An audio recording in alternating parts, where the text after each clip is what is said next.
tanto te morís de espanto y casi miras como distinguido.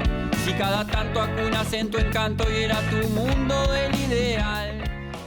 Buenas noches, bienvenidas y bienvenidos a Último Bondi. Último Bondi es un programa producido por el colectivo Más Igualdad en colaboración con la plataforma Camacuá y con Caras y Caretas TV. Como todos los martes, proponemos unos cuantos minutos de reflexión y de información para ir interiorizándonos sobre asuntos políticos o asuntos que hacen al debate político, a veces históricos, a veces conceptuales. Y hoy vamos a traer uno bastante complicado de asir, porque tiene muchas cuestiones y muchas bibliotecas, y ha sido objeto de discusiones durante décadas en nuestros países, a veces no en forma directa, sino en forma indirecta a través de algunos de sus componentes. Queremos hablar de desarrollo. Sabemos que no es sencillo, no pretendemos abarcar todo el tema en un programa, ¿no? Pero sí por lo menos dejar algunas pinceladas de temas que también son opinables y que existen muchas posiciones al respecto. Invitamos para eso a que nos convide con algunas de sus reflexiones al respecto y con bastante información a César Bailach. César es economista por la Universidad de la República, tiene un posgrado en la Universidad de Lovaina, fue telegrafista, trabajador de AFE, integró el Centro Cooperativista del Uruguay, trabajó en COFAC y en ACAC y fue integrante del primer directorio del BCU por el Frente Amplio y fue docente e investigador de la Facultad de Ciencias Económicas y Administración de la Universidad de la República. Vamos a comenzar por hacer esta primera pregunta. ¿Qué es el desarrollo? ¿Arranco yo? Sí, dale. Bueno, primero, gracias por la invitación, Juan. De hecho, ya nos habíamos visto en el 2014, por ahí.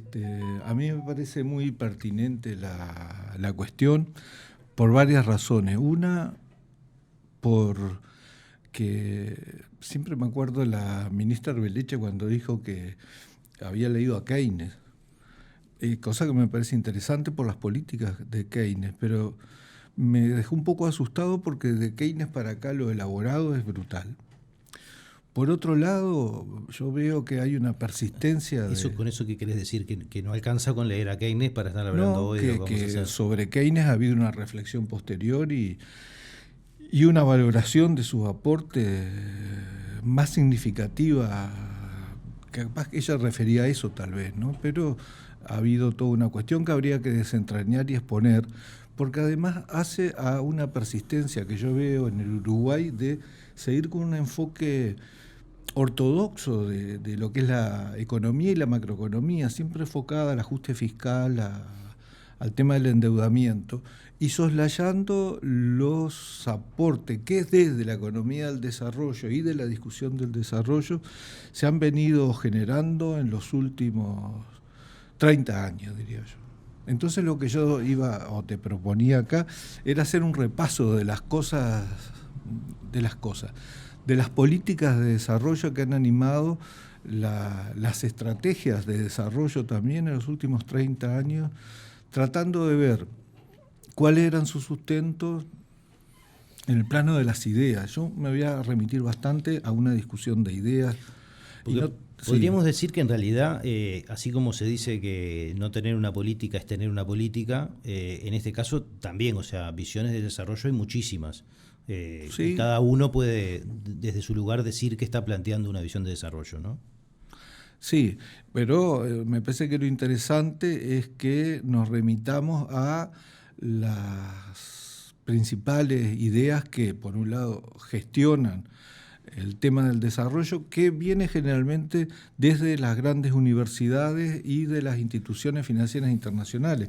El Banco Mundial, sobre todo el Fondo Monetario Internacional y otras muchas más. Pero por otro lado también, como bien decís tú, por una generación endógena de pensar, endógena quiere decir generada en nuestra propia región, sobre cómo pensar los problemas del desarrollo y qué es el desarrollo. Y es un poco hacer una síntesis. No es fácil, yo sé, seguirme capaz en esta síntesis pero a mí me parece que es de fundamental importancia para entender qué es lo que o qué es lo que tendríamos que exigir a un gobierno que se instale próximamente y al que hoy está instalado.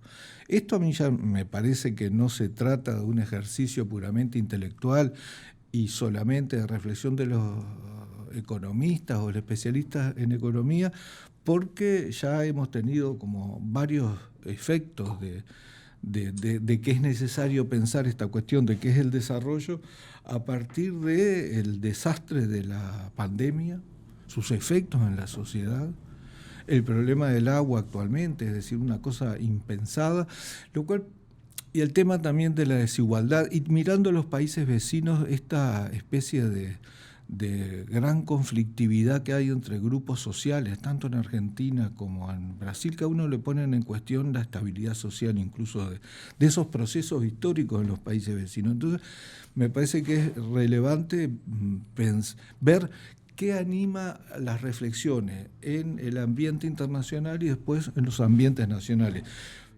Primero, recordar que este tema del desarrollo tiene un antecedente ya del siglo XVIII, con la Ilustración, cuando en Europa sobre todo, ¿no?, se pensaba que la razón podía ayudar a organizar las cuestiones sociales y que mediante el razonamiento y el análisis se podía definir qué era el progreso. Y el progreso se concebía de esa manera como un avance desde la ciencia a modificar las sociedades en un sentido de mejoras continuas. Esta idea de progreso es bastante interesante analizarla. Se encarna, yo creo que es la primera encarnación de esta idea de desarrollo. Esto es importante porque incluso ya hacia la década del 90 hay una recuperación de algunas ideas del siglo XVIII, sobre todo con Adam Smith, que en el Uruguay todavía sigue muy preso Adam Smith de la visión neoliberal, que yo no sé, vos sos muy joven, pero fue típica para los que somos de mi edad, yo tengo 66 ya. Ramón Díaz representaba, por ejemplo, el prototipo de lo que era un pensamiento neoliberal, y esas ideas fueron totalmente desplazadas por otras miradas sobre qué era o cuál era la centralidad de cómo concebía el progreso Adam Smith y cuáles eran los instrumentos para lograrlo. No me tengo que detener en eso, pero lo anuncio porque ya no voy a tener más tiempo de desarrollarlo, pero sería como una manera de ver una continuidad y una discusión que atraviesa distintas épocas, continentes, periodos, conflictos. Esa es una primera cuestión. Yo me gustaría más que nada concentrarme en lo que yo llamaría la hegemonía neoliberal sobre la idea del desarrollo. Para hablar de la hegemonía neoliberal, lo que tenemos que retener como idea central es decir que para los neoliberales el desarrollo es crecer. Crecer en términos de Producto Interno Bruto per cápita, ingreso monetario, etc. Eso es desarrollo. Y remite el desarrollo casi exclusivamente a este objetivo. Para lograr este objetivo, el mecanismo que propone el enfoque neoliberal es la libertad de mercado y no renuncia a la presencia del Estado e insiste en que el Estado tiene que sobre todo regular. El Estado es el gran ente regulador. Esta concepción neoliberal en el Uruguay la hemos visto con toda la idea esta de que es preciso crear entes reguladores por aquí, por allá, por allá, por allá, pero que confían en que el desarrollo o el crecimiento va a venir por el libre juego de los mercados. Más vale que el Estado no intervenga en esa generación de riqueza, que es lo que da lugar al Producto Bruto Nacional, y se limite a ser un ente que regule y observe algunas necesidades de la población. Por ejemplo, la calidad y servicio del agua potable, la calidad y servicio de la energía eléctrica, los servicios de los hospitales, las telecomunicaciones, pero en general esa regulación viene inspirada por el tema de que garantizando una competencia Bajo ciertos parámetros todo va a ir arreglándose. Todo va a arreglar. Eso yo diría que es el núcleo. Esa es la utopía neoliberal también, ¿no? Bueno, pero ese sería, sí, es la propuesta neoliberal. Acá hay una confianza, hay una fe en esta concepción que en realidad ya nosotros los economistas como que tenemos que denunciar esa fe. ¿Por qué? Porque la razón y el análisis lo que nos muestran es que los mecanismos que proponen no siempre andan y a veces tienen los efectos contrarios a los que proclaman. Y este me parece que es una cuestión bien interesante. Para entender cómo es que se instala esta idea de que el desarrollo, dejar a los mercados y regular solamente, me parece que tenemos que mirar una cosa que ya en el Uruguay poco a poco se fue abandonando.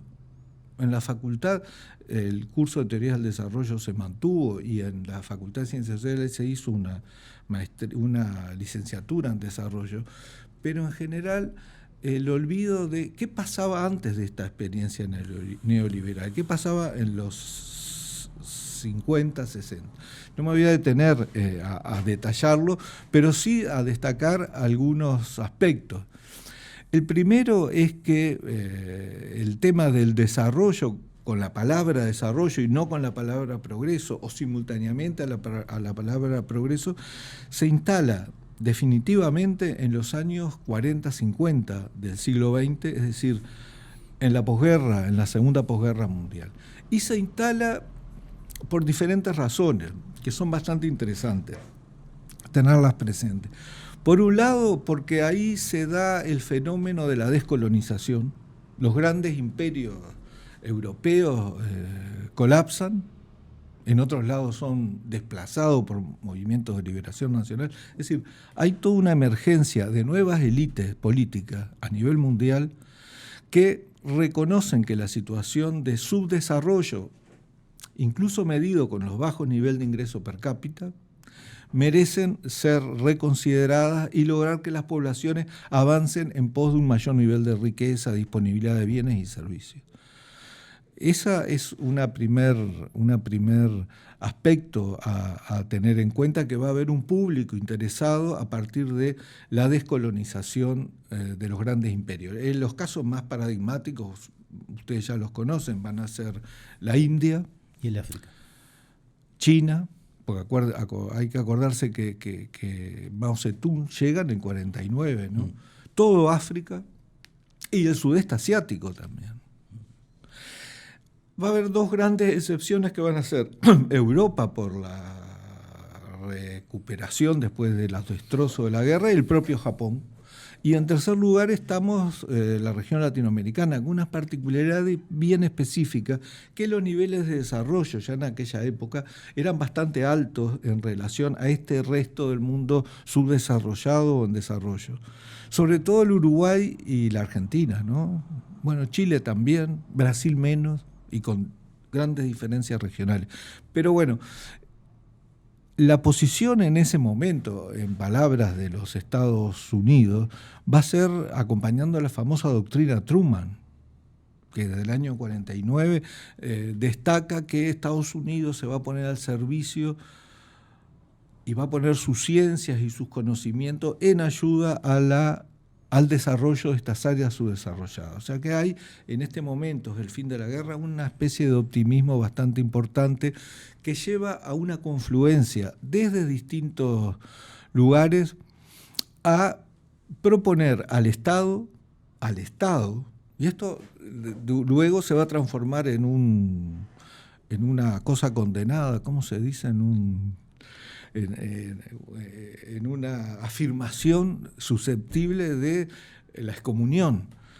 Pero en ese momento se ve al Estado como el instrumento capaz de resolver y llevar adelante estos problemas de crecimiento del nivel de la renta per cápita. Y hay como un consenso en que ese tiene que ser el objetivo del desarrollo. Bueno, ese consenso es interesante porque además plantea que el crecimiento del producto per cápita va a resolver otros dos problemas que tenían los países. Incluso en América Latina, yo creo que los estructuralistas y los marxistas latinoamericanos también lo acompañan, que es pensar que al crecer el producto va a generar lo que después se va a llamar un efecto derrame por dos vías. Por un lado, porque va a generar empleo, es decir, las economías crecen porque hay gente trabajando. Sí. Recién ahora se está dando este fenómeno de una... Ya se daba en aquel momento con la maquinización o el uso de máquinas, pero se supone que para crecer hay que generar puestos de trabajo. Y el otro es que ese crecimiento también se iba a derramar, sea vía salario, sea enriquecimiento del propio Estado combatiendo la pobreza. Y esa era la idea. Es la idea que yo creo en el Uruguay sigue prevaleciendo. Yo lo digo con asombro, incluso dentro de la izquierda, ¿no?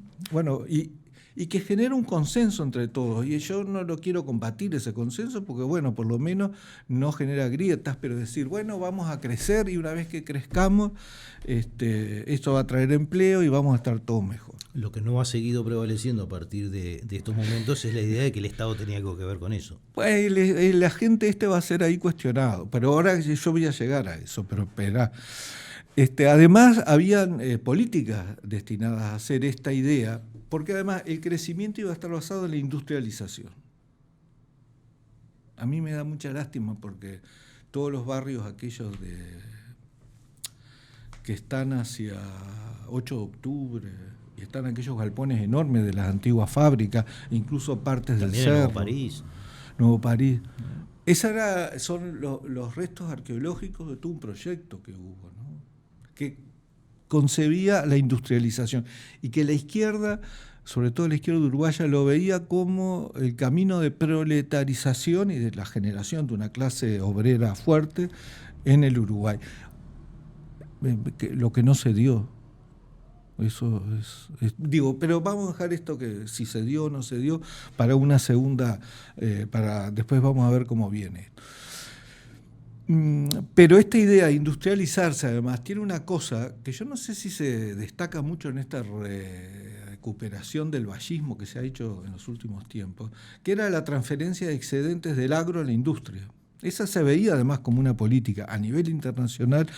Me da risa porque uno de los primeros premios Nobel, que se llama Arthur Lewis, es lo que plantea que el proceso de desarrollo hay que financiarlo llevando gente que está en el sector rural al sector moderno. ¿Se entiende? ¿Gente o excedentes? Llevando a la gente, e incluso los excedentes económicos. Si vos llevas gente tenés que alimentarlos y bueno, el excedente era ese producto agropecuario que luego iba a ir a los salarios de los que estaban en el sector industrial, a los que se le agregaba después el consumo de los bienes industriales. Un poco el modelo era todo el modelo japonés, el modelo norteamericano y europeo, ¿no? De industrialización, en el cual hay un cambio también de formas de consumo, de bienes de la canasta, que se van transformando y van haciendo lo que otras corrientes van a llamar la modernización. Y también de valores culturales, ¿no? El desarrollo del teatro, el cine, estos instrumentos, etc. Bueno, pero en todo caso, estas ideas y la intervención del Estado tenía por objetivo acelerar ese proceso o evitar problemas o trancas que pudiera haber en el proceso de desarrollo.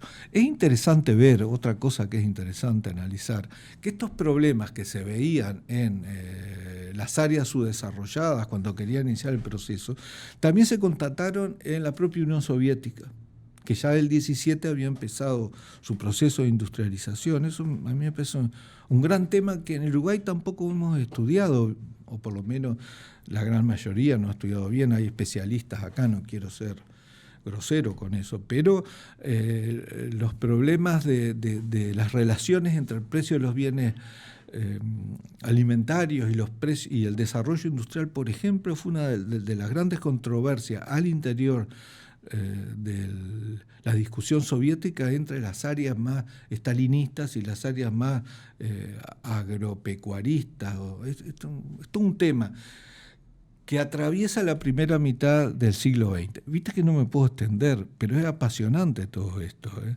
Y para mí es más que apasionante, enseñante, no sé cómo decirlo, importante, porque a mí me da la sensación que hasta que no se resuelvan los problemas, vamos a tropezar constantemente con nuevas expresiones de este problema. Del mismo problema. Del mismo problema. Pero yo pensaba que no. Pero, por ejemplo, vieron ahora toda la discusión en América Latina sobre el uso de los recursos naturales. Indudablemente está respondiendo a un proceso de cambio y de demanda de recursos naturales que de otra manera nos vuelven a resituar ante conflictos entre los propietarios de esos recursos, los demandantes de los recursos, etc. Y sus efectos a nivel de la sociedad. Pero esto ya estoy haciendo una gran avance, que capaz que mejor vamos a seguir el camino más sencillo, que es repasar estas ideas. Te propongo que vayamos a un corte de 1 minuto y ahora entramos directamente a la hegemonía neoliberal y su implantación.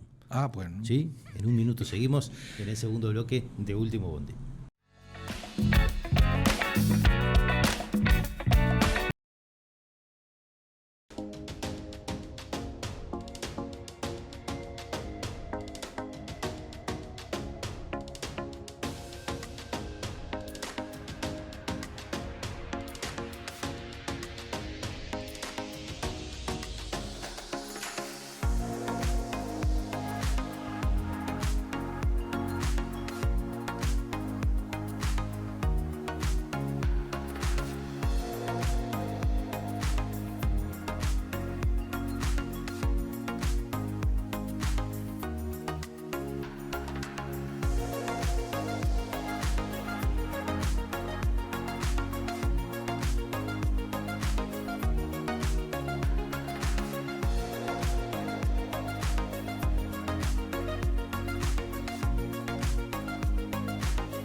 Seguimos en este segundo bloque de Último Bondi. Estamos queriendo hacer una introducción a la cuestión del desarrollo con César Failache. Estuvo César más bien, yo pasé pocos avisos. Estuvimos repasando un poco estas ideas, de dónde vienen estos conceptos. Y bueno, y una introducción histórica hasta llegar a esta periodización que nos proponía César, de arrancar por ver, bueno, qué pasó antes del neoliberalismo, la hegemonía neoliberal, que vendría a ser esta etapa de la que vamos a hablar ahora, y después vamos a hablar también, como él ya lo anunció, de las resistencias al neoliberalismo del punto de vista teórico y conceptual y político quizás también. Bueno, estas políticas que yo resumí así de manera general tuvieron mucho éxito, diría yo, en América Latina sobre todo y en otros países. Pero en América Latina además estuvieron asociadas con grandes transformaciones políticas. Y yo voy a decir esto, a los uruguayos no les gusta, pero bueno. Con el peronismo, por ejemplo, en la Argentina, que es un proceso de industrialización que incentiva. En el caso de Brasil la cosa fue más complicada, porque yo creo que en Brasil ya en el 64 se empieza a avisorar la estrategia neoliberal. Y esos éxitos también en determinado momento plantearon nuevos problemas. Por ejemplo, el del empleo. no se empezaba a generar suficiente demanda de empleo como para generar un consenso a nivel social en las ventajas de esa estrategia. Esto fue un tema... Eso me parece central porque es un tema central. Una idea que nos va a acompañar desde esos tiempos hasta acá. Hasta ahora. También como una utopía Exacto. de la sociedad y que nos ha dificultado muchísimo entender el papel que hoy precisamos entender de todos los pilares no contributivos de la distribución. Pero un reclamo para pasar porque me parece que es muy importante esa idea de dónde viene esa idea romántica del pleno empleo, ¿no? Sí, exactamente, bueno, porque había habido un éxito. Aquel modelo de desarrollo truncado que no pudo seguir. Y hay un cuadro muy lindo en la Argentina de trabajadores en una huelga, que uno ve una multitud, no me acuerdo el nombre, pero tendrías que ponerlo para mostrar acá, que muestra la emergencia de una clase trabajadora. En el Uruguay también fue un gran tema. Los sociólogos, vos podés hablar mucho más sobre las características que adquiere este fenómeno. Pero a mí me parece interesante ver que se llega ahí a que el sistema, el modelo de desarrollo, esa estrategia empieza a hacer agua.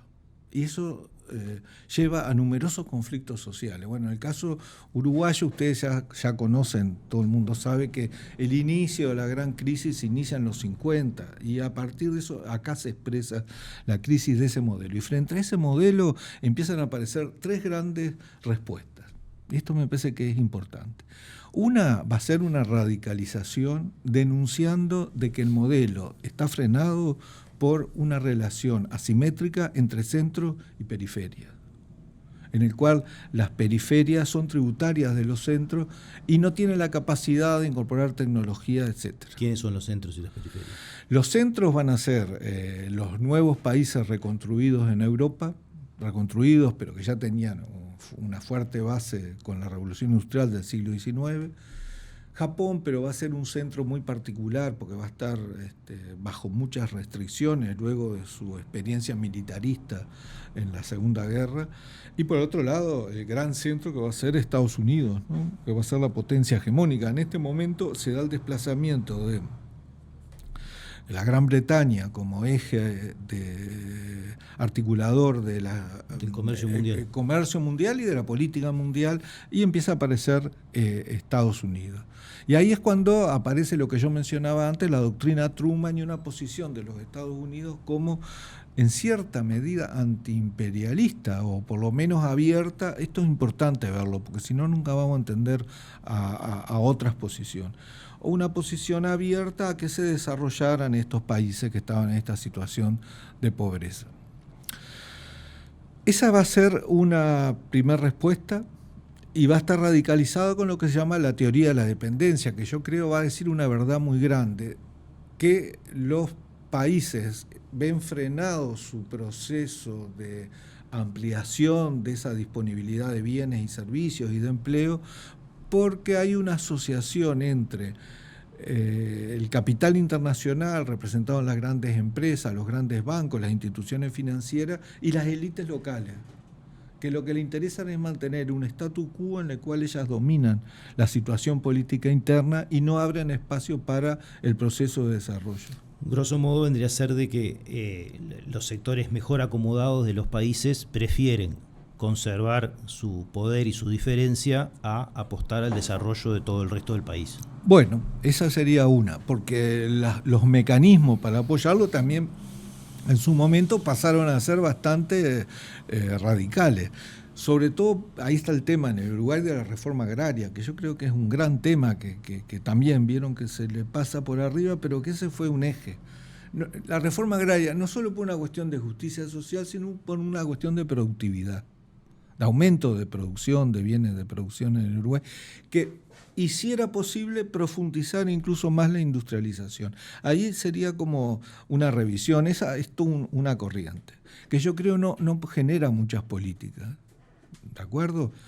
Otra corriente va a ser la que sostiene la posibilidad de una redistribución con empleo, y esto para mí es importante decirlo, que va a estar acuñada en el propio Banco Mundial y va a venir luego acompañada por el tema de las necesidades básicas, de que es necesario llevar adelante políticas a nivel mundial de fomento del empleo para los países más pobres, fomento de ingresos para estos países y además atender el tema de la pobreza ya no en una forma estigmatizante, sino ir a definir un patrón de necesidades básicas a cubrir que los estados tienen que llevar adelante y que los donantes, que van a ser los países desarrollados, tendrían que comprometerse mediante una transferencia de recursos con estos fines. Esto para mí es muy importante porque yo, por lo menos con la antipatía que se le tiene a las instituciones financieras internacionales, tendríamos que analizar ahí, y esto en mi caso ha sido un objetivo, ¿cuáles son los conflictos de intereses que hay al interior de estas sociedades desarrolladas que admiten estos virajes? ¿Se entiende? Bueno, se entiende esencialmente en esto que vos planteás. No llegamos todavía a la hegemonía, a hablar de la hegemonía Seguro. neoliberal, pero de una manera u otra estamos viendo como un conjunto de actores, ¿no?, históricos, que uno podría mirarlos en un tiempo un poco posterior, definidamente en una estrategia neoliberal, totalmente distinta, que encuadrada en el neoliberalismo, todavía sí, encuadrados en una estrategia que podría ser bastante más desarrollista, por decirlo de alguna manera. Esto para mí es muy importante porque también nos está anunciando las posibles salidas de este mundo que se hunde. Y quiero hacer un reclame porque me parece interesante que ahí temas como la reforma agraria o como algunos de estos que son transversales a la historia, ¿no?, y que están incluso en las críticas del agotamiento del modelo y demás cuestiones, el gran estancamiento, ¿no?, y cuestiones de esa por el estilo, no son las mismas a lo largo de la historia, son distintas. Van discusiones, cambiando, ¿no? Sí. Digo, tienen el mismo nombre, pero no son la misma discusión. No. Y no se expresan de la misma forma. Sin embargo, hay como ejes, ¿no? Bueno, yo mencioné dos. Por un lado, una radicalización con la Escuela de Teoría de la Dependencia, que para mí hay que mirarla bien, porque algunas de las cosas que dice van a permanecer, igual que permanecen propuestas neoliberales hasta hoy, después de pasar estos 20 años de izquierda en la región, ¿no? Y la tercera va a ser justamente el enfoque neoliberal, que se asienta primero en un cambio radical en los propios países centrales. Acá lo que yo me refiero es, porque la simplificación es decir, bueno, en Estados Unidos empieza a aparecer el monetarismo con Friedman y toda la escuela de Chicago y los Chicago Boys, que va desplazando a todo un enfoque más socialdemócrata y keynesiano, ¿sí?, al interior de los propios Estados Unidos. Esto en realidad yo creo que amerita un análisis político más de fondo, porque en ese pasaje yo me estoy concentrando en la discusión económica, pero simultáneamente hay también un cambio que muchos sociólogos han caracterizado como un aumento del autoritarismo en los Estados Unidos, ¿verdad?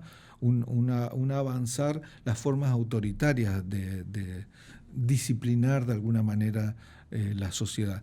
Cosa que no pasaba en Europa, porque había ya una discusión diferente, con una presencia mucho más fuerte también de los partidos socialistas. Y de los sindicatos. Los partidos comunistas y los sindicatos. Bueno, aunque también había sindicatos en Estados Unidos. Es decir, ahí hay un cambio que yo creo que es interesante. Yo no sé, lo menciono, pero no digo más sobre eso. Lo que sí quiero decir es que el desplazamiento de todo lo que era la política keynesiana, cuyo objetivo, o uno de cuyos objetivos era el pleno empleo, allá arriba también, y el seguro social, pasan a ser desplazados por una amenaza que se cierne sobre ellos mismos, que va a ser el fenómeno inflacionario, y frente al cual no se encuentran respuestas fáciles, y llevan a que cobre auge este enfoque monetarista que ve en la emisión excesiva de moneda la causa de la inflación.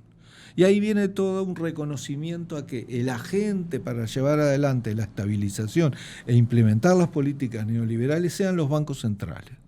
Idea que va a expandirse luego hasta hoy en nuestros continentes. O sea que ahí tenemos como un agente de expansión del neoliberalismo claro, porque las políticas que recomiendan para resolver los problemas de la inflación van a ser esto. Y respecto al estancamiento y la falta de generación, se va a sostener de que obedecen a las malas señales que el Estado plantea con sus políticas regulatorias y de sustitución de importación. Bueno, sí, yo te iba a decir eso. ¿Se entiende Como que, esto? Que tiene el fin de ese modelo desarrollista, por decirlo de alguna manera, tiene un gran titular, ¿no? en la historia liviana, como el fin del modelo de sustitución de importación. Ese es el gran titular, pero para mí es interesante que veamos el otro también, que al Estado se lo cuestiona porque sus regulaciones fueron conducentes al estancamiento. Digo esto porque luego, a partir de ahí, sale una versión moderna de la hegemonía neoliberal, que es decir, hay que regular de otra manera más eficiente el Estado, estableciendo incentivos para el crecimiento. El Estado debe regular de una manera más eficiente para evitar poner trancas a la espontaneidad del desarrollo de los mercados. ¿Se entiende esto? Esto es complejo. ¿Te parece muy complejo? Bueno, sí, claro. Pero tiene muchísima entendió. historia. Yo creo que sí, pero digo... Pero es que esto es lo que yo quería plantear. No vamos a andar con chiquitas analizando estos temas. ¿A qué voy con toda esta historia? Es que esta es la historia del neoliberalismo como promesa. Dejemos actuar al mercado, abramos las puertas a la libre importación y exportación, saquemos todos los controles hacia el sector agropecuario, dejemos que crezca, exporte, se integre al mundo, abramos la puerta a la liberalización financiera, nada de control de cambio, sino más bien un solo tipo de cambio, van a ser los ejes de este modelo neoliberal, que yo creo no lo tenemos que plantear como una maldad o una encarnación de la maldad, sino como la instrumentación política de una idea de desarrollo y de un modelo a alcanzar y que nos va a prometer aumento de empleo, bienestar creciente, una reedición de la idea de progreso hacia un modelo... Un mejor derrame. Y el derrame también, nos va a conocer el derrame, y una forma de vida, además, esto es interesante, que es el famoso American Way of Life, que también va a estar sedimentado y promovido desde la industria cinematográfica, que va a ser la gran y la televisión, va a ser los grandes ejes. Qué coincidencia, dirían. Pero, ¿se entendió esto? Sí. Y ahí viene el modelo neoliberal para mí. Bueno. Pero se entiende el modelo porque está respondiendo a un fracaso de una estrategia anterior, a un fracaso, yo no sé si un fracaso... A mí me parece que de una manera u otra lo que vos también nos traes es, habría que analizar mucho mejor ese fracaso, primero si es que fue un fracaso, y en qué medida, cuáles son todas las causas concurrentes a ese fracaso como para sacar semejante conclusión, porque de una manera u otra, del fracaso y de qué lo produjo. ¿No? Creo que acá el problema es que hay una historia oficial, como quien dice, desde la hegemonía neoliberal, de cuáles fueron las causas del fracaso. Exactamente, eso es muy... Entonces, esa historia oficial es la que sustenta el conjunto de cambios que se vienen a traer, que me interesa mucho ir materializándolos, porque de una manera u otra develan la separación importante entre idea y realidad, ¿no? Y donde adquiere la dimensión utópica el neoliberalismo, que además lo pagan y las consecuencias. Quiero agregar a lo que tú decís y reafirmarlo en el sentido que yo creo que hay que volver a reanalizar toda esa estrategia de estructuralista, vamos a decir, de esa propuesta de desarrollo. El otro día en el Instituto Juan Pablo Terra invitaron a una chica que está estudiando sobre el tema de uso de recursos naturales o los recursos naturales en el mundo actualmente. Ella creo que trabaja en la Universidad de Sussex, que se dedica a estos temas del desarrollo, y ella mencionaba que justamente habían sido muy despreciadas las políticas de promoción de la industrialización en aquel momento y no valoradas en los aportes que podían tener y que hoy tendríamos que recuperar. ¿Se entendió? Digo para que no quede la imagen del fracaso que yo dije también.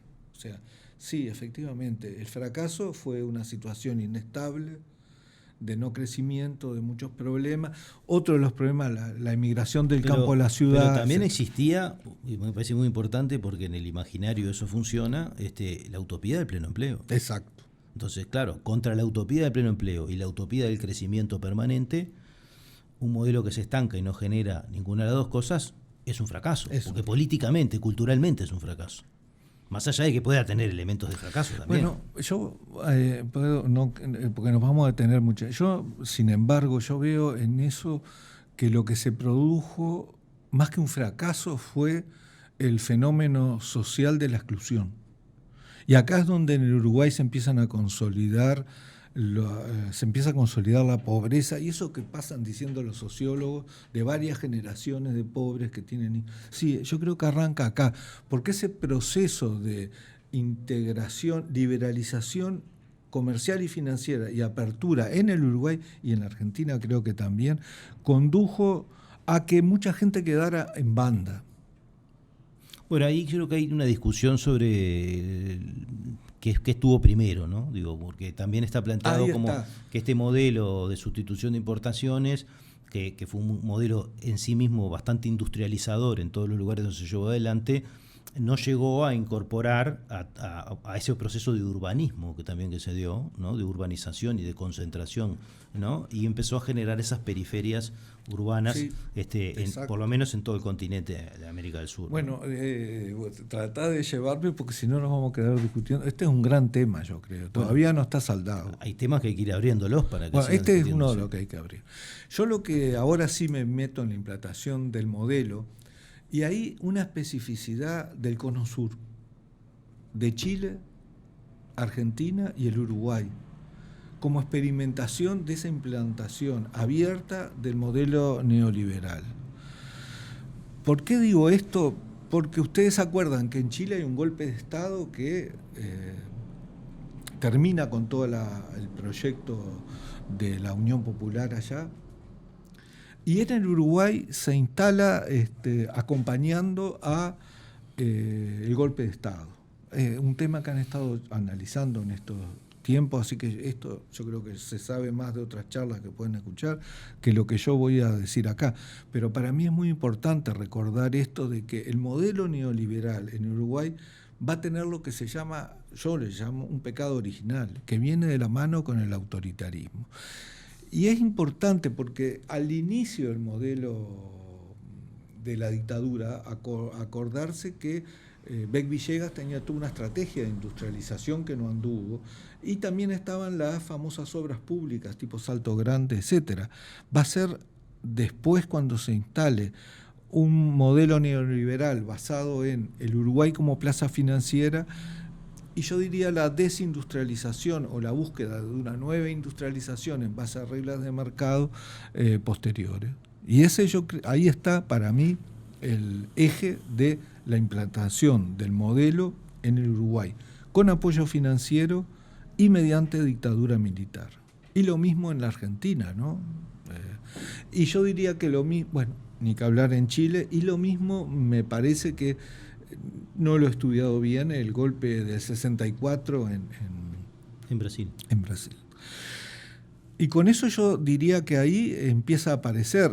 Me podrás decir, hay muchas cosas para ahondar. Sí, hay muchas. Por ejemplo, el desarrollo y las primeras experiencias de financiarización en Uruguay fueron evidentes con el desarrollo del crédito al consumo en el Uruguay y los fenómenos de endeudamiento del sector privado y del sector, sobre todo el sector privado, con plata fácil que en ese momento venía por el famoso reciclaje de los petrodólares y una presencia de la banca internacional en casi todos los países. Hay en ese momento una expansión bancaria que va... ¿Estamos hablando de los 70? Estamos hablando de los 70. Y ya yo creo que ahí están los anuncios de lo que hoy es este capitalismo financiarizado, en el cual el control de la finanza hace a toda nuestra vida personal de una manera casi total, ¿no? Acá en AEBU es un buen lugar, esto es un tema que yo he hablado con los compañeros de AEBU, y las transformaciones que eso va a tener posteriormente, porque esta financiarización va a ser muy diferente a la actual, porque entre otras cosas no va a tener ese soporte informático que hoy tenemos. ¿Qué pasó como resultado de este enfoque? Hay un proceso de aumento de las deudas a nivel voluminoso, en base a dos fuentes. Por un lado, las propias deudas del Estado que obtienen de los organismos internacionales y de la banca internacional, pero también la estatización de deudas bancarias que ante la crisis se volvieron incobrables y se las vendieron al Estado, la famosa operativa de compra de cartera en el caso del Uruguay del año 82. Y ahí termina esta primera experiencia neoliberal. Ahora, esta experiencia neoliberal, como bien vos decís, de la dictadura arranca primero con una idea desarrollista, por decirlo de alguna manera, sí, o pseudo desarrollista, pero ya con aperturas, y después desemboca claramente en un proceso que propone esta idea. ¿Cómo se genera todo ese endeudamiento? Bueno, se genera de la manera que te acabo de decir. Por un lado, entra la promoción del acceso al crédito al consumo generalizado. La promoción del acceso al crédito al consumo, el endeudamiento de muchos empresarios para llevar adelante programas de inversión, contratando deudas en dólares, porque también se da acá este fenómeno de la dolarización, que luego no van a poder ser pagadas cuando se produce ahí un desequilibrio entre el valor de la moneda nacional y el valor del dólar. Porque estamos en cambio administrado. Entonces, porque estamos también en ese momento, bueno, pero si hubiera estado el tipo de cambio libre, ahí sos más neoliberal que me pregunto. Sí, porque hubo ahí la estrategia de que controlando la emisión monetaria la inflación se calmaba, demostró que no era cierta. Claro. Y no hubo un reconocimiento de que y sigue todavía vigente, ¿verdad?, de que eso no era cierto. Pero como criterio para evitar el problema inflacionario, se empezó a controlar el tipo de cambio y aplanarlo. Porque se veía un pasaje del precio del dólar a los bienes importados y a los bienes de consumo y los bienes industriales que estaba incidiendo en la inflación. Claro. ¿Se ¿Eso entiende? fue pasar la pelota para adelante? No fue pasar la pelota para adelante, fue utilizar una estrategia cambiaria con metas antiinflacionarias que demostró ser inviable vía los efectos que tuvo en los déficits de balanza de pagos. Eso ya es súper complejo. No, porque se importaba... el Fondo Monetario ahí usó una frase que a mí me daba una rabia espantosa, porque decía, las clases medias vivieron por encima de sus posibilidades. Pero el incentivo a que las clases medias vivieran por encima de sus posibilidades era la propaganda por un lado, pero por el otro toda una política que se proclamaba antiinflacionaria, es decir, que hacía un dólar barato y abarataba los bienes de consumo importados. Por eso te decía, pasó la pelota para adelante en el sentido de volver a la realidad. Es decir, de una manera o de otra a la gente se le promovió el consumo y además a un dólar barato, ¿verdad? Con lo cual además se generó esa diferencia en la balanza de pagos, porque en realidad estabas trayendo muchísimas cosas a un precio artificial, por decirlo de alguna manera, que después llegó a esa crisis. Hay un libro de Walter Cancela y Alicia Melgar que para mí me parece muy lindo, que se llama La desigualdad como estrategia, en el cual mete todos estos problemas monetarios, financieros, pero además con el tema de la represión al movimiento de los trabajadores y la caída en el salario real en ese periodo, y hace de esta idea de la desigualdad como estrategia un eje del neoliberalismo, que lo vamos a ver amplificado ¿dónde? En las décadas posteriores. Pero antes de ir a las décadas posteriores, nosotros vamos a hacer un corte. Pero déjame terminar. En los propios Estados Unidos y en la propia Europa. Vamos a hacer un corte y de paso en ese corte vamos a pasar el reclame que efectivamente, si buscan en nuestra página o en la página de Caras y Caretas, pueden encontrar algunos programas que hicimos el año pasado sobre los negocios económicos durante la dictadura, para ver que en realidad no todo el mundo perdió. Bueno. Hubo gente que ganó y ganó mucho, y no necesariamente por reglas de mercado. Así que en un minuto seguimos en el tercer bloque de Último Bondi.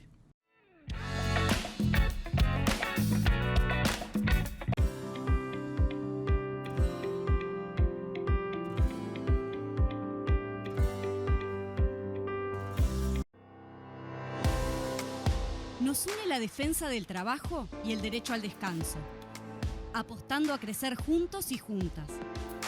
Nos une la memoria y una historia de lucha que llevamos con orgullo. Nos une jugar y divertirnos sintiéndonos iguales, caminando, sin dejar atrás a nadie. Nos une la democratización de la palabra. Nos une lo que nos emociona y moviliza. Nos une compartir y soñar el futuro. Con AEBU tenés derechos. AEBU, un sindicato, una comunidad.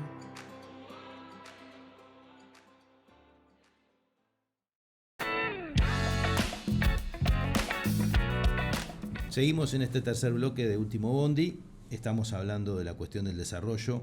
Pasamos en el primer bloque por asuntos históricos y conceptuales de larga data hasta llegar a los mediados del siglo XX y empezamos a ver un poco los inicios de la era neoliberal y nos quedamos en el segundo bloque en la implantación del modelo neoliberal durante la dictadura en el Cono Sur y en particular en Uruguay. Nos tocan ahora ir a las décadas posteriores de neoliberalismo, lo que en general se conoce más como neoliberalismo, porque muchas veces se dice que estas primeras décadas de las que hablamos eran neoliberales sin que tuvieran el nombre, ¿no? Pero hay una enorme continuidad en las políticas que marcan de una manera o de otra, que justifican hablar de una era neoliberal y llevarla, incluso hay quienes la llevan hasta más atrás, ¿no? Arrancan desde Assini para acá. Bueno, yo creo que sí. Bien. Ahí, bueno, está. No, en el caso del Uruguay. No te voy a ir para atrás. No, porque si no me voy para atrás, porque ahí están los trabajos de Curiel y Lichtenstein analizando ese periodo y el proceso histórico el proceso económico, el libro del Instituto de Economía. Y todas las discusiones con los otros enfoques. Por ejemplo, el otro día estaba viendo el Ramón Díaz o los libros de historia. A mí me encantan los de Nahum.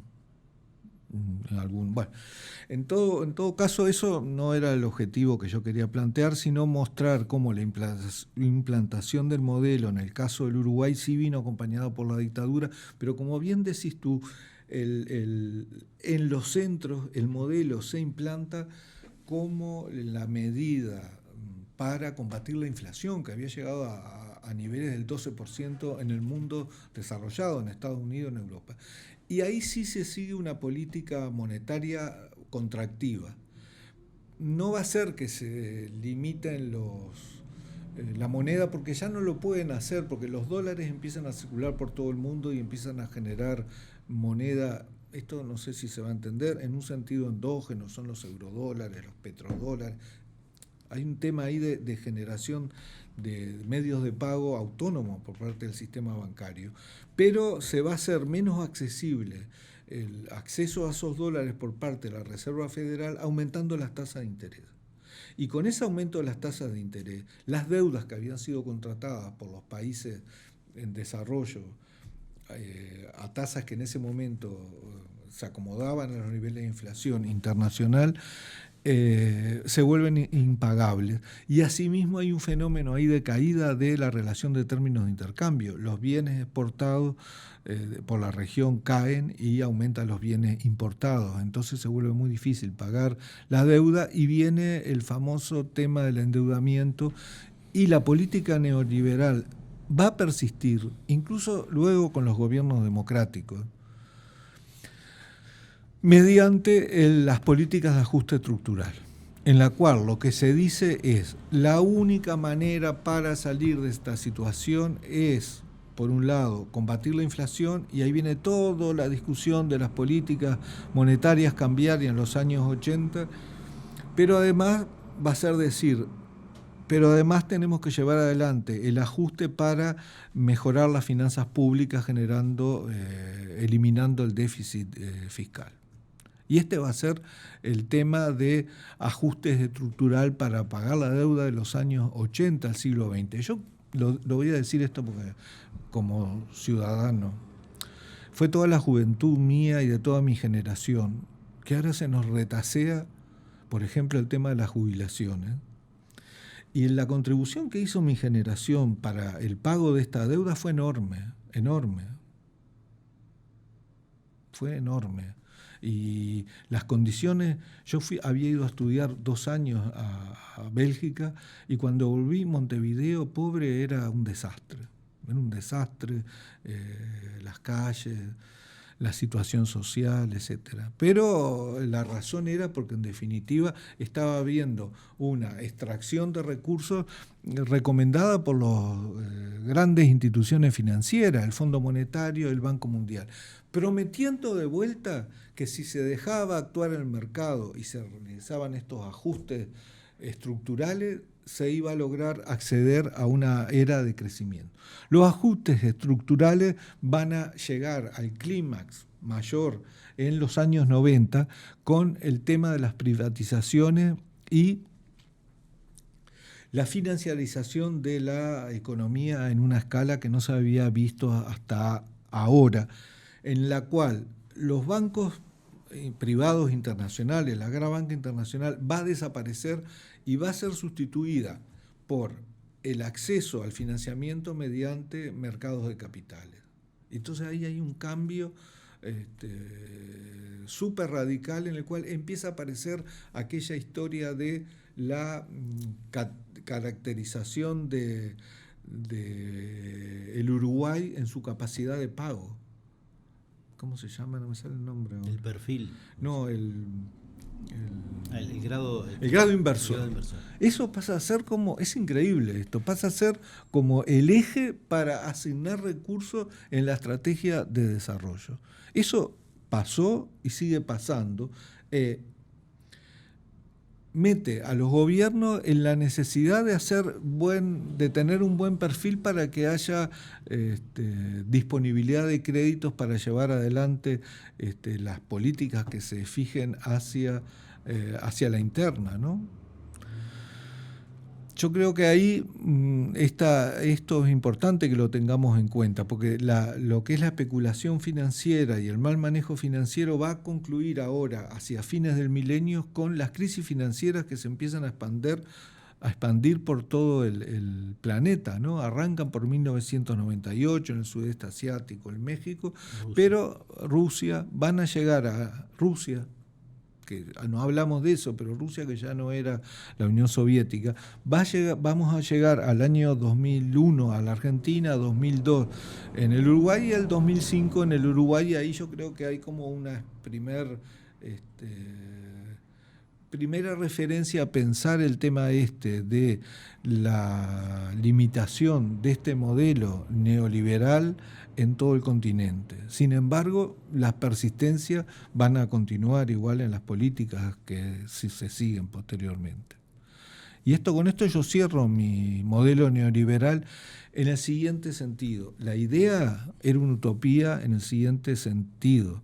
El mercado iba a traer la prosperidad, el pleno empleo, las mejores condiciones de vida, si se adoptaban políticas de liberalización y apertura. Lo que se vio es que no fueron esos los resultados. Si se adoptaron, no, se adoptaron. Que se adoptaron, ¿Y los efectivamente. resultados? Y bueno, los resultados no fueron los que esperábamos, terminó en una gran crisis. Lo que pasa es que cuando uno mira para atrás, con el diario del lunes o con el diario de muchos lunes después, lo que ve es que hubo un problema de desigualdad, como vos planteabas en algún momento, como planteaban Cancela y Melgar, por decirlo de alguna manera, sí, en su texto, porque claro, el modelo y la utopía neoliberal no se dio. Ahora, no todo el mundo la pagó de la misma manera, ni a todo el mundo se fue de la misma manera. En el medio no, fruto de eso hubo procesos de concentración gigantesca de riqueza y de despojo de sectores importantes de la población, además de implantar condiciones para el desarrollo que lo hacían prácticamente inviable, porque la contracara de esto de ajuste y pague, es nunca invierta y nunca se desarrolle, ¿no? Es decir, porque si uno mira la deuda desde esa perspectiva, uno puede decir, bueno, si uno tiene que gastar, si yo pudiera gastar esto que estoy pagando de intereses en una deuda que en realidad fue el producto de un manejo de un modelo que vendió bienestar pero no lo trajo, ¿no? Y tú pudieras reinvertir eso realmente en un modelo de desarrollo, estaría en unas condiciones muy distintas. Bueno, ahí yo creo que estás exagerando un poco. Ajá. Por lo siguiente, por ejemplo, en esas épocas también empieza a sentarse las bases del desarrollo de toda la forestación en el Uruguay.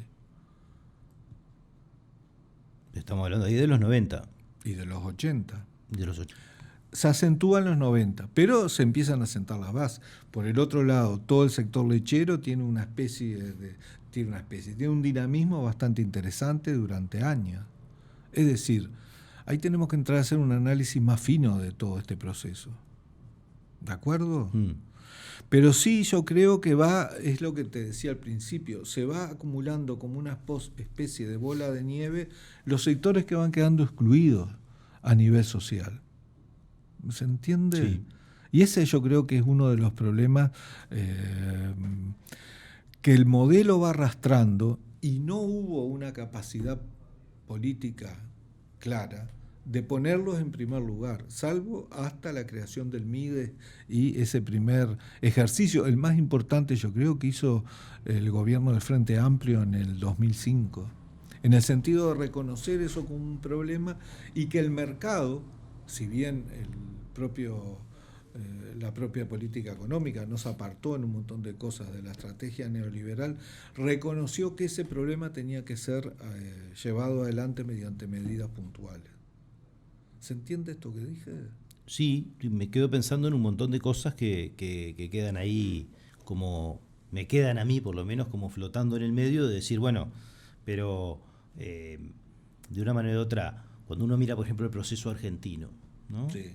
Reciente, es decir, bueno, Argentina tenía un problema estructural de endeudamiento y de funcionamiento, pero una vez que llegó el macrismo, eso lo llevó al extremo, ¿no? Es decir, bueno, pasó de una situación comprometida, ¿no?, en la viabilidad financiera del país a una situación impagable, ¿no? Y me pregunto, en toda aquella crisis de la deuda de los 80, ¿no? Es decir, cómo sí, la deuda desde aquellas épocas, desde ese momento en adelante, nunca dejó de perseguirnos, ¿no? Como un fantasma que nos condicionaba profundamente toda acción política. Forma parte, yo creo, de la estrategia neoliberal. Bueno, entonces eso es un poco lo que quería decir. Esto pasó de ser un accidente a ser un elemento de una estrategia, porque para mantener esa condición centroperiferia, que de una manera u otra vos aludías como una teoría mucho más vieja que todas estas cosas, ¿no? Pero en realidad es algo que nos vuelve a dejar en esta idea, ¿no? De decir, siempre en una condición desfavorable, siempre remándola. Bueno, pero ahí yo te voy a decir lo que vos me decías a mí, con algunos que salen beneficiados en esa historia.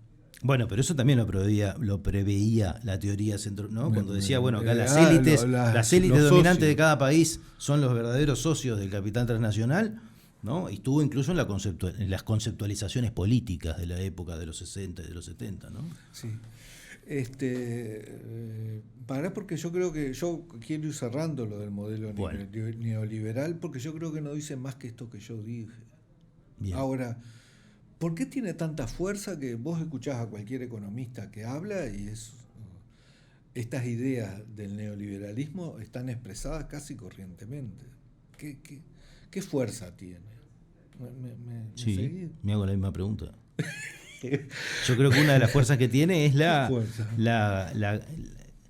más allá de que todas las cosas que hemos dicho deben ser todas opinables y debe haber muchas cosas para matizarlas por un lado y por el otro, y que lo que vos decís es una invitación a estudiar, también hay un enorme desconocimiento, ¿no?, sí, de la historia, o de algunos asuntos de la historia que constituyen el derrotero hasta donde estamos, ¿no? Y de la historia económica y de la historia social de todo esto, ¿no? Sí, tenemos que pero además porque el neoliberalismo se ha vendido como una cosa científica, como una cosa... Claro, bueno, eso yo pienso, ¿no? Bueno, mi aporte acá quiere ser ese, en la parte de lo que es la ciencia, cuestionarlo.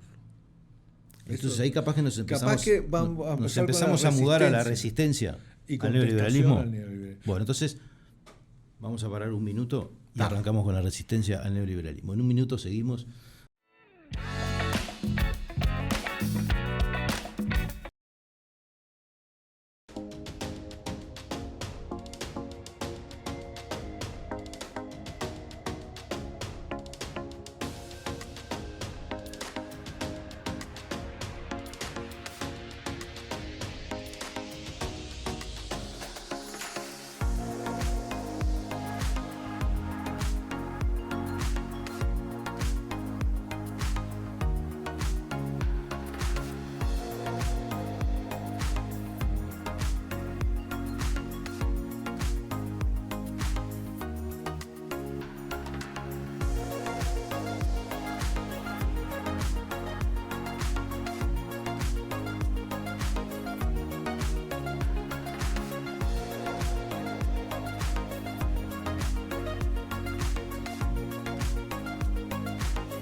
Seguimos en este cuarto bloque de Último Bondi. Veníamos hablando del neoliberalismo en esencial. Todavía no llegamos al desarrollo. Porque ahora vamos a hablar de las resistencias al neoliberalismo y ahí capaz que empezamos a meter algunos reclames de otro concepto de desarrollo, sí, que es una de las cosas más interesantes de las que queremos hablar, pero había que pasar por acá. Sí. Las resistencias del neoliberalismo. La resistencia, resistencia, me parece que es una idea muy linda, porque fueron simultáneas al auge, al nacimiento, auge y permanencia del neoliberalismo. Una de ellas es el trabajo esto en honor a Walter Cancela, el trabajo que hizo en el CLAE con Alicia. A mí me parece un trabajo muy lindo, pero hay como resistencia a esta idea de neoliberal, están todas las resistencias cristianas, que yo llamo resistencias cristianas, no del cristianismo, porque hay otros cristianos que comparten el modelo neoliberal, a pesar de que, ahí está toda la cuestión. Esta resistencia cristiana en el Uruguay han tenido como una encarnadura en un montón de intelectuales bastante importantes. Yo el primero me parece que es Juan Pablo Terra, que en el 69 él empieza a sentar las bases de cómo resistir este modelo. 1969, en el libro Mística, Desarrollo y Revolución. Más cercanos tenemos a José Luis II, no sé si lo conocés. Juan Luis II. ¿No era José? No. Bueno, Juan Luis II, que él hace un análisis muy lindo, yo no lo voy a desarrollar acá, pero sí sobre el concepto de libertad, que va a ser una de las bases del enfoque neoliberal. La libertad como centro absoluto. Lo estamos viendo, ¿no? Lo vimos en la pandemia, ¿no? La crisis del concepto de libertad, la libertad responsable. No me voy a meter en eso. La idea esta de Juan Luis II es que él se pregunta qué es la libertad para un cristiano. Si uno saca para un cristiano, para un hombre, él dice cosas, para un ser humano, tampoco vamos a entrar ahí en la cuestión de género, para un ser humano dice cosas muy lindas. También el tema de la ética, que está muy bien plantado por Revelato, que es un profesor en la Facultad de Ciencias Sociales. Lo raro que se nos plantea en este mundo, planteado bien por Luis Pérez Aguirre en el libro ese que se llama Desnudo de Seguridades. Por otro lado, el pastor Emilio Castro, que fue el único que yo leí un trabajo donde él, que se llama Neoliberalismo y Fe Cristiana, donde él sienta las bases en qué punto no se encuentra un cristiano, en este caso un cristiano protestante, con el neoliberalismo, que está muy bueno. Y el último, yo creo que es Franz Hickelhammer, que falleció la semana pasada. La otra que a mí quería hacer una mención a él, porque me parece que tendrías que dedicarle un programa, capaz, porque es un intelectual de América Latina. Si bien él es alemán, toda su vida transcurre pensando los problemas latinoamericanos. Estas resistencias cristianas, cada uno de estos que yo hablé dice cosas muy importantes. No da el tiempo, pero yo las quiero sintetizar en una idea, en la idea fuerza que yo creo que tenemos que retener en esta presentación general, que sostiene que el desarrollo como idea central ya no es el crecimiento, como habíamos visto con el neoliberalismo, sino que el desarrollo es un proceso que tiene que ser esencialmente comunitario. Y ahí frente, por ejemplo, a los marxistas que proclaman el Estado socialista, llevando adelante los cambios en la industrialización y el crecimiento, ellos siempre han proclamado una dimensión comunitaria que yo pienso que es lo más relevante de este enfoque o esta resistencia cristiana. Para mí es muy linda, porque entre la dialéctica neoliberal de mercado-estado o el Estado regulando, esta concepción dice, no es mercado y Estado, es mercado, Estado y comunidad. Sí, pero recupera a la sociedad con una carga de solidaridad, claro. Decían los belgas, solidaridad caliente. Caliente en el sentido de que no era mediante el pago de impuestos. ¿Se entiende? Sí. No era la socialdemocracia que decía, la manera de redistribuir es poniendo impuesto. Ellos Léanlo, a cualquiera de ellos hablan del sentimiento comunitario como una cuestión a crear, y que el desarrollo tiene que ser objetivo, la creación de ese espacio comunitario. En ese sentido me parece que Terra es de lo más interesante, ¿no? Porque me parece que estamos hoy en una situación de ese tipo, para resolver los grandes problemas, los problemas de la educación que se pasan con que la educación no sirve, con los chiquilines que no van, las madres solteras con los chiquilines y todos los compañeros de vida que están en las cárceles, que en Uruguay es y los que se suicidan. Solamente ahí no creo que el Estado pueda resolver eso. Y este sí es un problema de desarrollo. ¿Se entiende? Sí, hay un montón de cosas que se las traspasamos al Estado porque no sabemos qué hacer. Exacto. Con ellas. El segundo aspecto que para esta resistencia cristiana es central es la cuestión de la ética. El neoliberalismo está basado en un utilitarismo que considera que cada ser humano lo que busca es su propio placer, la utilidad de los bienes. No hay que pensar esto en una forma muy esquemática, pero la idea de ser humano que plantea el neoliberalismo es como muy esquemática por utilitarista.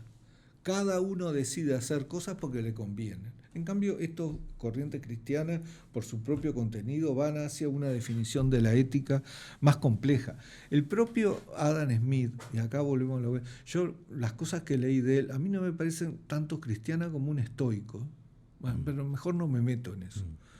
Pero acá hay una cuestión que yo creo que tenemos que discutir y que ya no se discute, porque esto de hacer la educación para el mundo del trabajo hace que la gente ya no vea todas estas discusiones. Esto ha ganado muchos terrenos. Tiré un palo ahí. Sí, vamos a tener que hacer algo sobre... El tercer tema de esta concepción del desarrollo, de esta resistencia cristiana, lo defiende Hinckelhammer y es el tema del medio ambiente. Y lo va a defender y va a ser muy activo en Costa Rica en la defensa del medio ambiente. Y con esto yo diría que acá se define un nuevo proyecto de desarrollo que hace centro en la comunidad, en las cuestiones éticas y en el medio ambiente. Ese fue una resistencia. Otra resistencia fueron las estructuralistas y las marxistas. Me parecen las más interesantes las estructuralistas, sobre todo el estructuralismo latinoamericano, que en el caso del Uruguay tenemos otro intelectual ahí que fue Octavio Rodríguez, que lo resume y lo analiza, porque los temas que plantean para entender el desarrollo son cruciales y todo el enfoque neoliberal desecha y no considera y desprecia incluso.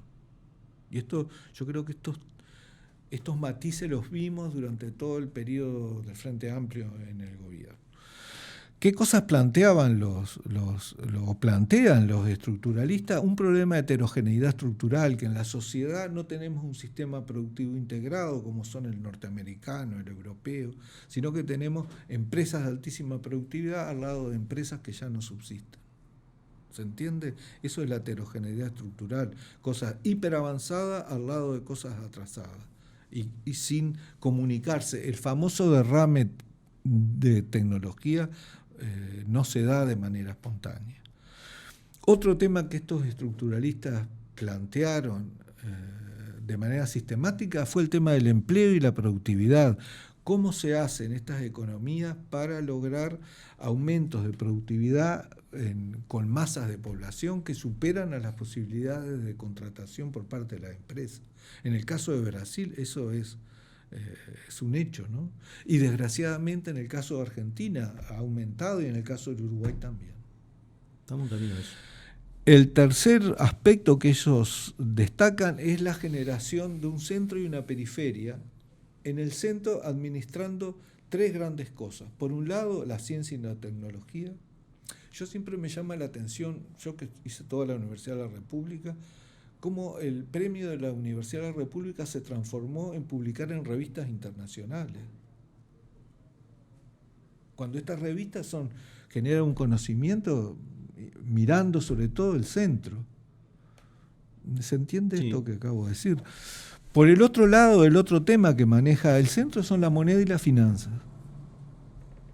Entonces, ahí hay de parte de los estructuralistas un reconocimiento a la importancia de otra política monetaria y cambiaria para hacer frente a estos problemas. De hecho, Raúl Preivich, que fue uno de los que lleva adelante este tema, fue director del Banco Central. Y las cosas que plantea son bastante interesantes sobre cómo llevar adelante este problema, que se ha agudizado por esta desaparición de los grandes prestamistas bancarios por un sistema de capitales que actúa mucho en base a especulación, ¿verdad? Tenés el grado inversor, bueno, ahí te podemos dar crédito, y cuando no hay como mecanismo de sopese para ese mercado ser consciente de las fallas que pueda haber en el sistema para atender otra situación. Yo pienso que eso lo vimos muy bien con la crisis griega de hace unos años, porque fue realmente una vergüenza para la Unión Europea el grado al cual llegaron de tratamiento de esa crisis, ¿no? A mí me hizo acordar a América Latina en los 80. ¿Por qué una vergüenza? Porque efectivamente va a haber responsables de uno y otro lado, pero la gente que quedó víctima no tiene nada que ver con esos responsables. ¿Se entiende este punto? Pero bueno, todo ese proceso también tuvo que ver con poder solucionar en forma política y administrativa la legalidad de las deudas, ¿no? Por decirlo de alguna manera. O sea, este nuevo mecanismo de la financiarización ha hecho que las deudas se paguen o se paguen, por decirlo de alguna manera, porque sí. el castigo, como quien dice, es más... Es la exclusión. Es la exclusión, ¿no? Yo lo veo un poco por ahí. Sí. Es decir, ese es el problema que entra, y después el tipo de prestamistas que entran en última instancia, el problema de Argentina con los fondos buitre, ¿no? Con todo ese tipo eso de cosas, es terrible, ¿no? Es sí. decir, no existe, como quien dice, un tribunal de alzada para valorar qué pasa. Eso es la depreciación de las organizaciones internacionales. Muy bien esto que vos mencionás, porque Octavio Rodríguez, en el último libro que él hizo sobre el estructuralismo, él dice que los estructuralistas están planteando una nueva alianza. Esta idea de nueva alianza tiene reminiscencia, aunque ya hablé de los cristianos, tiene reminiscencias bíblicas. ¿Por qué? Porque esto que vos decís hace que solamente se pueda vivir en este mundo si los países que tienen objetivos nacionales muestran cierta unidad para afrontar este mundo que es tan hostil en el exterior. ¿Cómo se va a generar esa nueva alianza entre sectores que quedan sin ingresos, sin empleo, a la vera del camino, sectores trabajadores que sí tienen posibilidades de conseguir empleo y mantener sus niveles de vida, sectores empresariales que están totalmente separados de esto, sectores políticos que se supone articulen, pero a veces no logran articular estas nuevas alianzas? Esa es una idea del libro de Octavio que no ha sido reflexionada. Y con esta resistencia, lo que yo hice, y no sé si a alguien le interesa, fue retomar otra definición del desarrollo, que en vez de plantearlo en términos de Estado y mercado, y en términos de mercado y liberalización, la plantea en términos de comunidad, normas éticas, medio ambiente, reconocimiento de condiciones estructurales, problema del empleo y la productividad, generación de ciencia y tecnología, control de la moneda y la finanza y una nueva alianza social. Interesante. Esto ya estaba en el 2005, todo esto. Mucho no se discutió. Pero bueno, sigamos. Pero es una discusión que queda. A mí me parece que no solo queda, sino que es el eje de salida para el Uruguay, un país tan chiquito, ¿no? Pero esa visión de desarrollo, por decirlo de alguna manera, tan distinta al concepto hegemónico neoliberal del crecimiento, ¿en qué aspectos ahonda? En esto, ¿cuáles son las relaciones comunitarias que hay que fortalecer para mejorar la vida de los que están más jorobados? ¿Cuáles son los elementos de ciencia y tecnología que permitan superar esa heterogeneidad estructural y generar nuevos empleos más ricos? ¿Qué educación se requiere para esto? Esto en parte se ha avanzado en estos temas, ¿no? Eso implicaría una métrica distinta, sí. Una idea distinta, digo, porque mientras vos decías eso, totalmente. Pensaba en Amartya Sen. Pero ahora viene eso. En algunos aspectos, bueno, bien. Vayamos. ¿Arranco con Sí, eso? sí. Bueno, estos son las resistencias, pero lo más interesante con lo que vamos a cerrar esto es con la contestación al neoliberalismo en los propios centros, que a mí me parece muy importante porque esta nueva alianza la tenemos que tener a la interna de los países, pero también a nivel internacional. Es decir, están esos mercados, pero detrás de esos mercados hay gente, están el fondo y el banco. Ya quise mostrar eso de que el fondo y el banco han tenido otras épocas. Esas ideas, bueno, yo te iba a decir, esas ideas son viejas. También está el movimiento tercermundista, ¿no? Ese, hace viste, muchos años. Pero sí. esa ilusión de que es un conjunto de países, hay cosas muy gruesas en esto que estamos hablando, ¿no? Como la cuestión nacional, ¿no? Sí. Pero, y bueno, y ni que hablar de la cuestión regional. Están en tela de juicio en estos tiempos, pero hay un problema ahí de cómo construir esa nueva alianza. No me quiero desviar de lo que ibas, pero digo, sí dejarlo pendiente, porque creo que del punto de vista político, ¿no? Y de política internacional es un tema... ¿Te acordás que yo te dije que las políticas de desarrollo al principio dependen de la idea de desarrollo que tengamos, pero también de la confrontación de intereses entre distintos grupos? El tema es que yo a veces veo que hay grupos que no saben que hay otras ideas. ¿Se entiende mi punto? Y es muy importante porque el Uruguay, cuando está presente en los organismos internacionales, ¿qué ideas son las que defiende? Estas discusiones se dan en el seno del Banco Mundial, en el seno del Fondo Monetario, en el seno de las Naciones Unidas. Sí, en todas las políticas de negociación comercial. Exacto. Y todas las otras. Bueno, ¿cuáles son las ideas? Es verdad que no cuenta mucho la idea que tenga el Uruguay por el tamaño, la dimensión. Juega más Brasil y Argentina. Capaz que el gran fracaso de este proyecto estructuralista fue no lograr hacer una cohesión en los gobiernos progresistas de las primeras décadas del siglo XX, ¿no? Que ahí hay un tema que hay que investigar a fondo, qué fue lo que pasó. Creo que ahí también está la discusión adentro de qué poder tienen los gobiernos, bueno, ¿no? En relación a la estructura económica y al nivel de internacionalización y transnacionalización de la estructura económica. Siempre el tema del poder es perenne. ¿Te acordás, David y Goliat? Bueno, la contestación al neoliberalismo se va a dar en el plano de la teoría y de las políticas. Esto es interesante, de las teorías económicas. ¿Y cómo se da? Bueno, ahí hay toda una revisión del keynesianismo y del institucionalismo respecto a cómo se explica o cómo se explica la crisis del 2007 y 2008 en los países centrales. Hasta ese momento, el auge del ideario neoliberal en la finanza era total. ¿Cómo es posible que, bajo la hegemonía de ese ideario, haya ocurrido una crisis de las dimensiones de la del 2007 y de la de 2008? ¿Se entiende lo que estoy diciendo? Bueno, pero fallaron todos los organismos reguladores, supuestamente. Fallaron más cosas de las que nosotros estamos pensando. Fallaron. La primera pregunta es, ¿fallaron? Sí, pero a mí, vos me estás llevando ya, es típicamente eso del argumento de la derecha. Explícame en qué fallaron. Yo lo que estoy diciendo es algo más, estoy diciendo política. Algo más de fondo. La utopía de que esas condiciones siempre conducen a un bienestar colectivo demostraron ser falsas, pero no para un paisito ni los paisitos subdesarrollados o en desarrollo de allá abajo, sino en el centro del modelo neoliberal. Esto es una gravedad inusitada, pero lo digo porque la crisis, acá en el Uruguay, viste que la crisis esa, como vamos a pasarla, como no nos afectó, es brutal. ¿Por qué es brutal? Porque ha implicado una regulación de los bancos que nosotros apenas estamos viendo.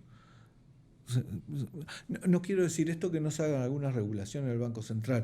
Apenas si estamos viendo en lo que es la percepción de las personas de cómo está funcionando el mundo. ¿Entendiste? Claro. Y lo entendimos cuando Biden planteó hace poco muy bien los impuestos, ¿no? Muy bien. Hasta que Biden planteó eso, no se podía hablar del tema. Después que Biden habló de eso, se puede hablar del tema. Bueno, esa para mí es un aspecto que hace que la concepción económica ortodoxa, ¿cómo se sostiene? ¿Se entiende? Esa idea, hay que liberalizar financieramente. ¿Cómo se sostiene cuando ya se vio en el modelo que conducía a una crisis? Además, una crisis que involucró a los sectores trabajadores, porque hay que acordarse eso, ¿no? No fue solo una crisis al interior de bancos y de, vamos a decir, colapsos a nivel del sistema bancario. Involucraba a los sectores trabajadores con las compras de sus viviendas. Y, por supuesto, está todo amortiguado, pero involucraba el consumo excesivo, como en los años 70 nuestros, ¿no? El consumo excesivo por parte de las clases medias mediante las tarjetas de crédito, etcétera, etcétera, etcétera. Es impresionante esto. Vos me dirás, tenés que decirme más en concreto. Por ahora es meditarlo y tenerlo presente. Otra enseñanza que quedó del fracaso de fue la creciente desigualdad, que también hay que acordarse que sobre el tema de desigualdad, en el auge del neoliberalismo en nuestro país, estaba prohibido hablar de la desigualdad. El libro que yo te digo, La desigualdad como estrategia, no sé quién lo leyó en el Uruguay. ¿Me seguís? Bueno, las recientes discusiones que se están planteando e investigaciones que se están planteando acá mismo muestran eso que dicen, un retorno del tema de la desigualdad, ¿no? Después de muchísimos años de abandono, ¿no? Yo creo que ya retornó y ya está reinstalado. Nosotros estamos con 10 años de atraso, pero no lo digo haciéndome el sobrador. Sí, es un tema delicado, un tema de tal gravedad que adquirieron concepciones como el ingreso mínimo garantido para resolver el problema de los que quedaban totalmente afuera en los países europeos. En los países europeos que fueron el centro del pensamiento socialista durante todo el siglo XX. Qué desastre ahora, y que terminaron casi desapareciendo en términos electorales, ¿no? Bueno, no tanto, pero... Esto es por un lado. Por el otro, y esto ya para terminar, es la discusión en el plano de la propia concepción del desarrollo con la discusión, con la ortodoxia que plantea Amartya Sen, que vos mencionaste hace un rato, en el cual él plantea, y acá hay una idea que plantea Amartya Sen, pero yo antes la había visto por Philippe von Parijs, que es de la renta básica garantida, que señala la paradoja del neoliberalismo. ¿Y cuál es la paradoja que ellos señalan? Que si bien este neoliberalismo está proclamando las libertades de mercado, la libertad de la eliminación de todo tipo de control estatal, deja de lado la libertad de las personas. Esto me parece que es, porque dice Amartya Sen, muy bien, si esa es la economía, ¿qué política económica está sosteniendo que las personas sean cada vez más libres? Y él dice, no las veo, porque para que las personas sean más libres tendrían que tener un ingreso que no les permita someterse a la incertidumbre de qué voy a comer mañana, posibilidades de acceder a un trabajo que le permita una estabilidad y el desarrollo de sus facultades, la participación en el gobierno, pero la participación en el gobierno nacional y yo diría en el gobierno internacional, porque son estas cuestiones que vos decías hace un ratito, bueno, se nos imponen de arriba, pero no es un derecho el poder tener conciencia de quién está dirigiendo y cómo lo hace. Tomando estas tres cuestiones, lo que dice Amartya Sen es que una política de desarrollo tiene que poner este aumento de las capacidades de la persona de entender estos temas como el objetivo principal del desarrollo. Y no seguir con el cuento de que el objetivo es crecer para después distribuir o que se derrame y así mejorar la vida. No, estas son libertades inalienables que hacen no solo a los niveles de ingresos, sino a la capacidad que yo tengo de interpretar e insertarme en el mundo. ¿Se entendió esto? Esta idea yo creo que es la más fuerte, y yo no sé hasta qué punto también es un pensamiento utópico, en el sentido que propone una utopía en el cual se considere a cada persona, pero a cada individuo, como un objetivo dentro de la política económica. ¿Se entiende? Es un tema bastante difícil. Pero entre las dos utopías, en aquella que demostró fracasar y esta otra que se levanta con Amartya Sen, me parece que está clarísimo que ahí hay un rumbo de discusión intelectual que supera al enfoque neoliberal y al cual hay que trabajar. Más allá de la evidencia, además, ¿no?, que tenemos hoy, porque hace 40 o 50 años el neoliberalismo podía prometer un montón de cosas, Exacto. pero hoy ya no las puede prometer. Eso es lo que intenté. Aunque sea solamente con eso, da para empezar a discutir. Que las pruebas de prometer o no es el problema de las utopías, que están vinculadas a una cuestión de fe. Sí. Y el que tiene fe es bravo hacerlo cambiar. Sí. Creo que no solamente de fe, creo que vivimos un mundo que está muy atomizado por la información y la comunicación y es muy difícil construir sentido, ni siquiera fe. Sí, eso es muy bien de construir sentido. No, eso es una cosa que yo estuve sentido. pensando, que hay que construir. El sentido no aparece. Pero el sentido es una reflexión. Sí, pero se construye. Sí, en el debate, en la comunidad, en Sí. el intercambio y en la información, ¿no? Todas estas cosas, me parece que yo durante 30 años las vimos en la facultad, en el curso de desarrollo. Ahora que ya me jubilé, tengo la sensación de que ¿con quién se discute estos temas? Como que no tenés público, Bueno. salvo último. Acá las estamos discutiendo y Salvo la idea último es... bondi. La Bueno, idea es el Instituto Juan Pablo Terra también estamos bueno, discutiendo. espero que haya muchos más que lo estén discutiendo y nosotros no nos enteremos. Pero bueno, nosotros nos tenemos que ir, así que lo que vamos a hacer es invitarlos a ustedes a seguir discutiendo o a empezar a discutir o a rediscutir todas estas cosas que algunas veces se han discutido en muchos lugares, pero que tienen plena vigencia como vemos. Y bueno, iremos intentando construir más escenarios donde sigamos discutiendo estas cosas. Muchas gracias, César. Bueno, Ha gracias. sido un gusto y nosotros nos vemos el próximo martes en otra propuesta de Último Bondi.